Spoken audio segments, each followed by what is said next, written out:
Il est 19h sur Booster FM, merci d'être avec nous et tout de suite le Flash Info avec Olympe Paco.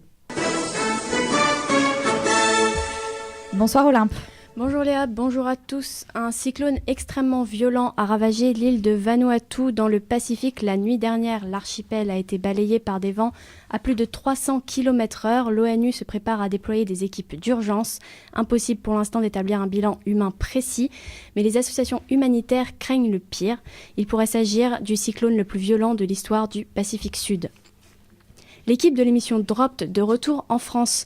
5 jours après le crash d'hélicoptère en Argentine qui avait coûté la vie à 10 Français, dont les sportifs Florence Artaud, Camille Muffat et Alexis Vastine, les autres participants français sont arrivés à Paris. Parmi eux, Alain Bernard, Jeannie Longo et Philippe Candeloro, ainsi que tous les membres de l'équipe de production. Ils ont été accueillis par leurs familles, ainsi que par des représentants de TF1 qui devaient diffuser l'émission de télé-réalité.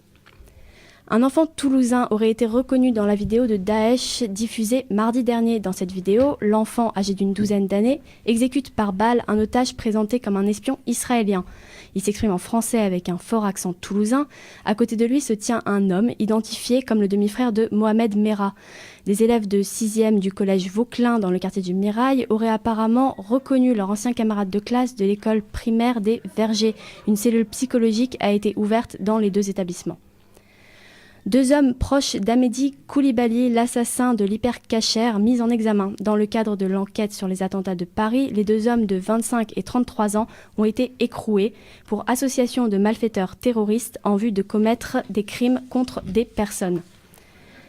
Les cabinets des médecins fermés aujourd'hui, généralistes, kinés et autres infirmiers sont en grève. Ils dénoncent le projet de loi de santé de la ministre Marisol Touraine.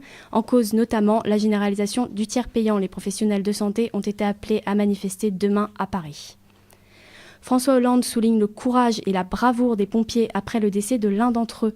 Une jeune femme de 25 ans avait été grièvement brûlée hier lors d'une intervention en Seine-Saint-Denis. Le pronostic vital de son équipier, toujours hospitalisé, reste engagé. C'est la première fois qu'une femme sapeur-pompier décède en intervention. Robert Ménard, le maire d'extrême droite de Béziers, crée la polémique. Une rue de sa commune a été débaptisée aujourd'hui. Elle commémorait les accords d'Évian pour lui donner le nom d'un des putschistes de 1961 contre le général de Gaulle. La décision suscite l'opposition de plusieurs associations et syndicats qui ont organisé une contre-manifestation.